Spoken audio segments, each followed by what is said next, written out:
श्री शिवाय नमस्तुभ्यं भक्तों। जय श्री कृष्ण। सभी भक्तों को पुरुषोत्तम मास की पद्मिनी एकादशी की हार्दिक शुभकामनाएं। पूर्ण श्रद्धा भक्ति के साथ श्रवण करें पद्मिनी एकादशी व्रत की कथा। धर्मराज युधिष्ठिर कहने लगे कि हे जनार्दन, आपने सभी एकादशियों का विस्तार पूर्वक वर्णन करके मुझे सुनाया, अतः अब आप कृपा करके मुझे अधिक मास के शुक्ल पक्ष की एकादशी का क्या नाम है, इसकी विधि क्या है, इस बारे में बताइए। श्री भगवान बोले, हे राजन, अधिक मास में शुक्ल पक्ष में जो एकादशी आती है वह पद्मिनी एकादशी कहलाती है। वैसे तो प्रत्येक वर्ष 24 एकादशी होती हैं। जब अधिक मास आता है तब इनकी संख्या बढ़कर 26 हो जाती है। अधिक मास को जोड़कर वर्ष में 26 एकादशियाँ होती हैं। अधिक मास में 2 एकादशी और होती हैं, पद्मिनी एकादशी शुक्ल पक्ष और परमा एकादशी कृष्ण पक्ष के नाम से जानी जाती है। यह एकादशी करने के लिए दशमी के दिन व्रत की शुरुआत करके कांसे के पात्र में जौ चावल आदि का भोजन करें, नमक न खाएं, भूमि पर सोएं, ब्रह्मचर्य व्रत का पालन करें। एकादशी के दिन ब्रह्म मुहूर्त में नित्य कर्मों से निवृत्त होकर दंत धावन करें। जल के 12 कुल्ले करके शुद्ध हो जाएं। सूर्योदय होने के पूर्व उत्तम तीर्थ में स्नान करने जाएं। इसमें गोबर, मिट्टी, तिल, कुशा, आंवले के चूर्ण से विधि पूर्वक स्नान करें। श्वेत वस्त्र धारण करके भगवान विष्णु जी के मंदिर जाकर पूजा अर्चना करें। भगवान श्री कृष्ण बोले, पुरुषोत्तम मास में अनेक पुण्यों को देने वाली एकादशी का नाम पद्मिनी है। इसका व्रत करने पर मनुष्य कीर्ति प्राप्त करके वैकुंठ को जाता है, जो मनुष्यों के लिए भी दुर्लभ है। हे राजन, ध्यान पूर्वक इस कथा को सुने। हे मुनिवर, पूर्व काल में त्रेता युग में हाय नामक राजा के वंश में कृतवीर नाम के राजा हुए। महिष्मतिपुरी में वह राज्य करते थे। उस राजा की 1000 परम प्रिय स्त्रियां थीं, परंतु उनमें से किसी को भी पुत्र नहीं था जो कि उनके राज्यभार को संभाल सके। देवता, पितृ, सिद्ध, अनेक चिकित्सकों आदि से राजा ने पुत्र प्राप्ति के लिए बहुत प्रयास किए, लेकिन वह असफल रहे। तब राजा ने तपस्या करने का निश्चय किया। महाराज के साथ उनकी परम प्रिय रानी, जो इक्ष्वाकु वंश में उत्पन्न हुए राजा हरिश्चंद्र की पद्मिनी नाम वाली कन्या थी, राजा के साथ वन में जाने को तैयार हो गईं। दोनों अपने मंत्री को राज्यभार सौंपकर राजसी वेश त्याग कर गंधमादन पर्वत पर तपस्या के लिए चले गए। राजा ने उस पर्वत पर 10,000 वर्ष तक तप किया, परंतु फिर भी पुत्र की प्राप्ति नहीं हुई। तब पतिव्रता रानी कमल नयनी पद्मिनी से अनसुईया ने कहा, 12 मास से अधिक महत्वपूर्ण मल मास होता है, जो 32 मास पश्चात आता है। उसमें द्वादशी युक्त पद्मिनी शुक्ल पक्ष की एकादशी का जागरण समेत व्रत करने से तुम्हारी सभी मनोकामनाएं पूर्ण होंगी। इस व्रत को करने से भगवान नारायण तुम पर प्रसन्न होकर तुम्हें शीघ्र ही पुत्र प्राप्ति का आशीर्वाद देंगे। रानी पद्मिनी ने पुत्र प्राप्ति की इच्छा से एकादशी का व्रत किया। वह एकादशी को निराहार रहकर रात्रि जागरण करती रही। इस व्रत से प्रसन्न होकर भगवान विष्णु जी ने उन्हें पुत्र प्राप्ति का वरदान दिया। इसी व्रत के प्रभाव से पद्मिनी के घर कार्तवीर उत्पन्न हुए, जो बलवान थे। उनके समान तीनों लोकों में कोई बलवान नहीं था। तीनों लोकों में भगवान के सिवा उनके जीतने का सामर्थ्य किसी में भी नहीं था। सो हे नारद, जिन मनुष्यों ने मलमास शुक्ल पक्ष एकादशी का व्रत किया है, जो संपूर्ण कथा को पढ़ते और सुनते हैं, वे भी यश के भागी होकर विष्णु लोक को प्राप्त होते हैं।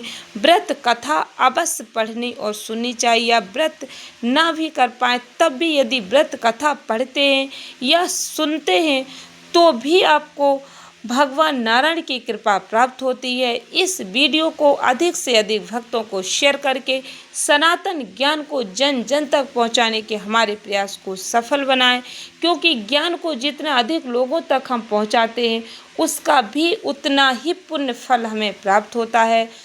भक्तों, आप श्रवण करेंगे श्री हरि विष्णु जी की एक ऐसी आरती। इस आरती को सुनने या करने मात्र से सभी देवी देवताओं की आरती करने का पुण्य फल प्राप्त होता है।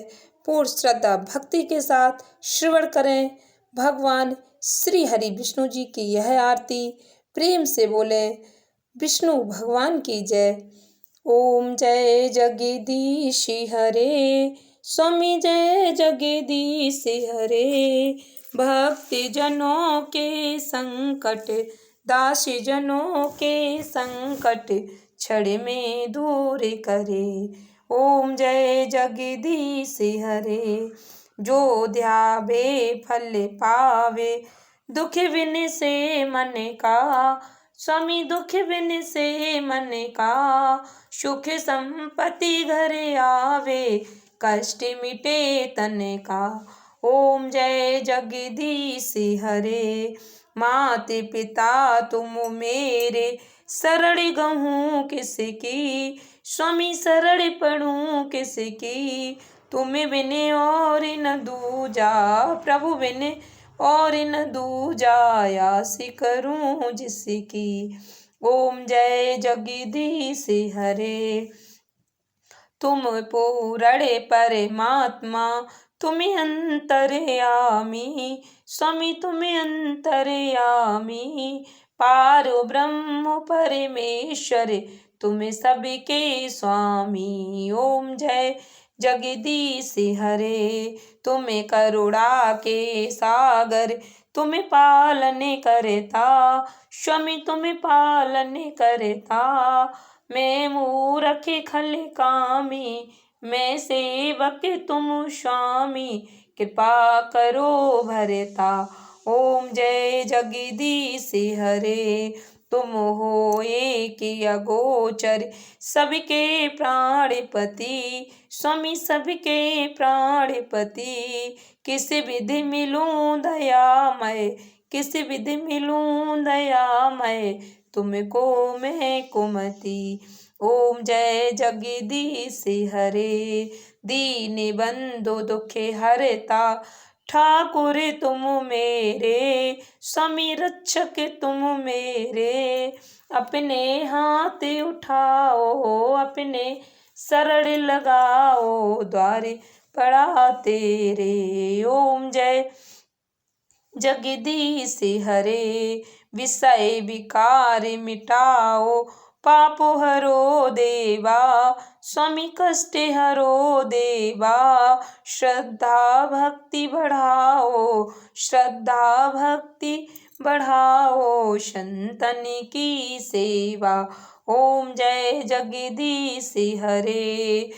तन मन धन सब है तेरा। स्वामी सब कुछ है तेरा। तेरा तुझको अर्पणे, प्रभु का प्रभु को अर्पणे, क्या लागे मेरा। ओम जय जगदीश हरे। श्याम सुंदर जी की आरती, जो कोई जन गावे। स्वामी प्रेम सहित गावे, कहते शिवानंद स्वामी, जपत हरि हरि स्वामी, मनवांछित फल पावे। ओम जय जगदीश हरे। स्वामी जय जगदीश हरे। भक्त जनों के संकट, दासी जनों के संकट, क्षण में दूर करे। ओम जय जगदीश हरे। धन्यवाद भक्तों। श्री शिवाय नमस्तुभ्यं।